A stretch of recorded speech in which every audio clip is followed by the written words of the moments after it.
Friends, we've all learned about the Great Wars, the World Wars, the Civil War, the conquests of ancient empires. But what if I told you that some of history's most dramatic conflicts were sparked by things so trivial, so absolutely ridiculous, you'd think they were straight out of a comedy film? Today, we're diving into 5 untold tales. Battles that shaped regions, cost lives, and yet started for reasons that will make you question humanity's collective sanity. From a stolen bucket to a pastry shop bill, get ready for history like you've never heard it before. Chapter 1.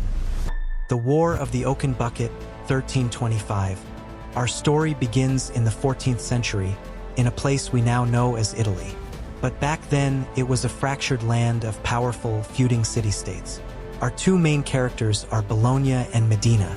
Bologna was a vibrant, prosperous city, staunchly loyal to the Pope, the Guelphs. Medina, a militaristic rival, was loyal to the Holy Roman Emperor, the Ghibellines.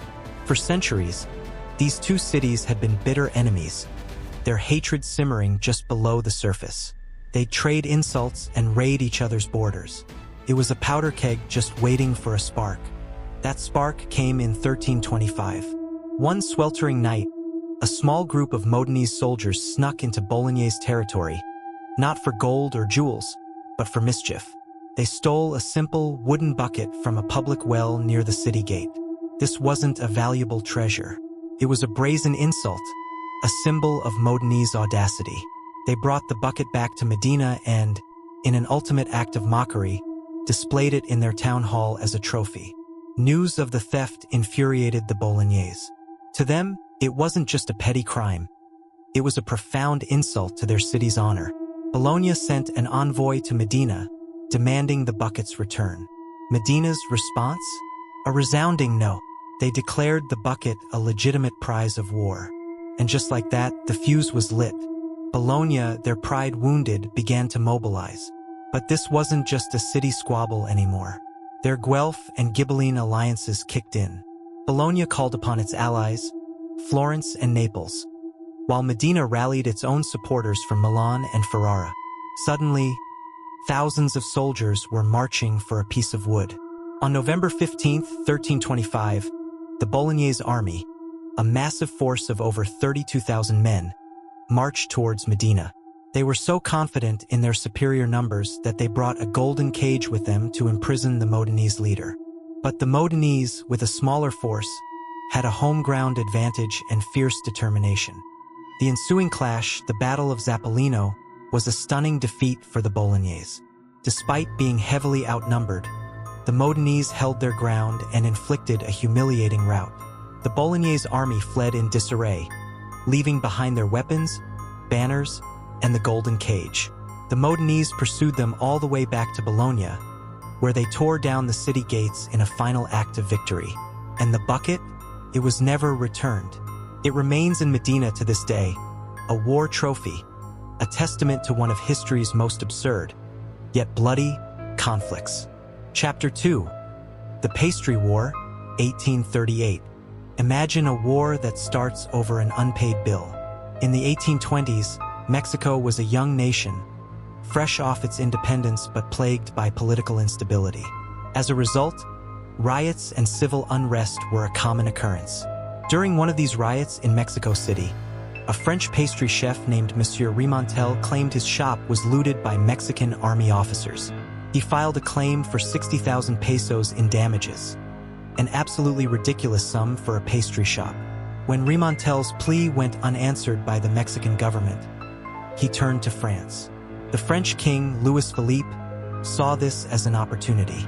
He sent an ultimatum to Mexico demanding not just Remontel's payment, but a whopping 600,000 pesos to cover the claims of all French citizens. It was a demand designed to be impossible to meet, giving France a pretext for intervention. When Mexico refused, France sent a naval squadron to Veracruz, Mexico's most important port, and initiated a naval blockade. The blockade crippled Mexico's economy and eventually escalated into open war. The French bombarded the fortress of San Juan de Ulua.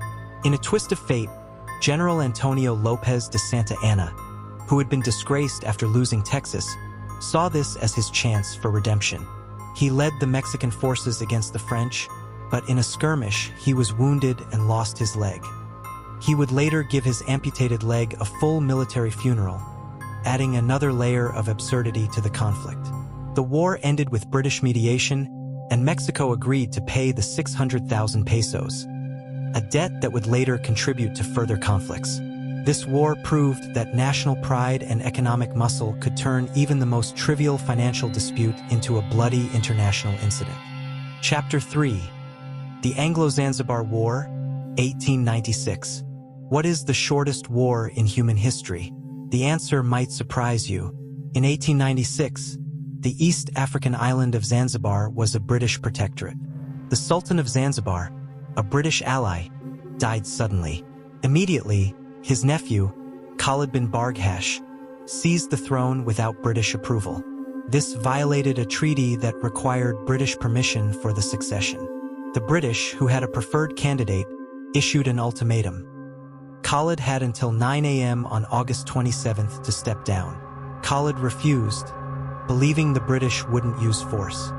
He mobilized his forces, about 2,800 poorly equipped men and a refurbished warship. The British responded with 5 powerful warships in the harbor. The clock ticked down. At exactly 9 a.m., the British ships opened fire. The powerful naval artillery made quick work of Khalid's palace and his warship. Within minutes, the palace was on fire, and Khalid's forces were in utter disarray. At 9:40 a.m., Khalid's forces surrendered.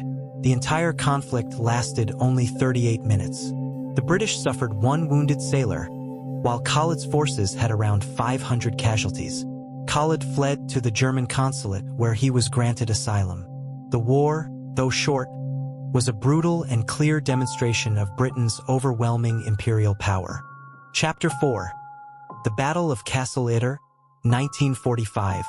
This is the most bizarre story of military cooperation from World War II.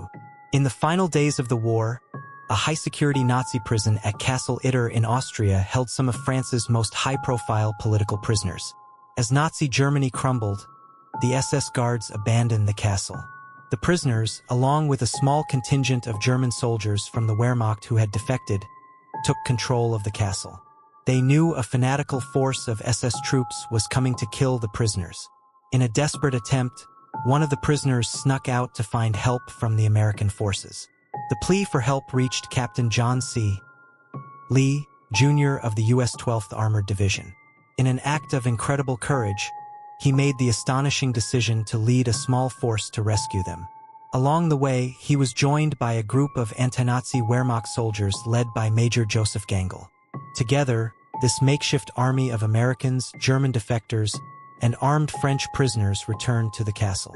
The combined force of former enemies prepared to defend the castle against a much larger force of Waffen-SS troops. The battle was fierce. A single American Sherman tank held the main gate, while a mix of Americans, Wehrmacht soldiers, and French dignitaries fought side by side. Major Gangl, the German officer, was killed while defending the French prisoners. Eventually, more American forces arrived, and the remaining SS troops surrendered. It was the only known time in World War II that American and German soldiers fought together against a common enemy.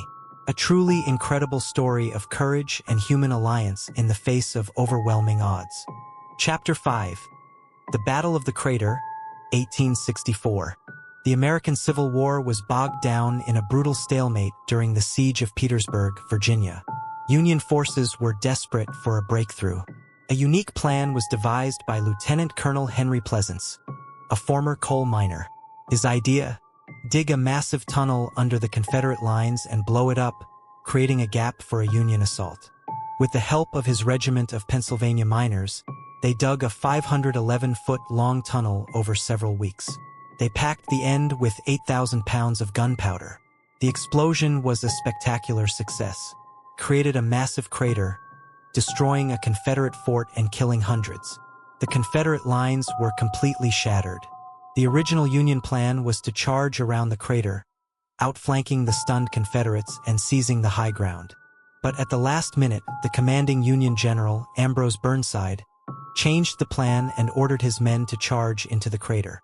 It was a catastrophic decision. As Union soldiers poured into the giant hole, they became trapped, confused, and disorganized. Confederate forces on the rim of the crater quickly recovered and began to fire down on the helpless soldiers in the pit. It became a massacre. The battle, which began with such promise, ended in a humiliating defeat for the Union Army. A brilliant engineering feat was turned into a tragic failure, all because of a single fatal blunder. So there you have it. 5 stories that show us that history isn't just about grand strategies and legendary battles. It's about the strange, the absurd, and the unexpected.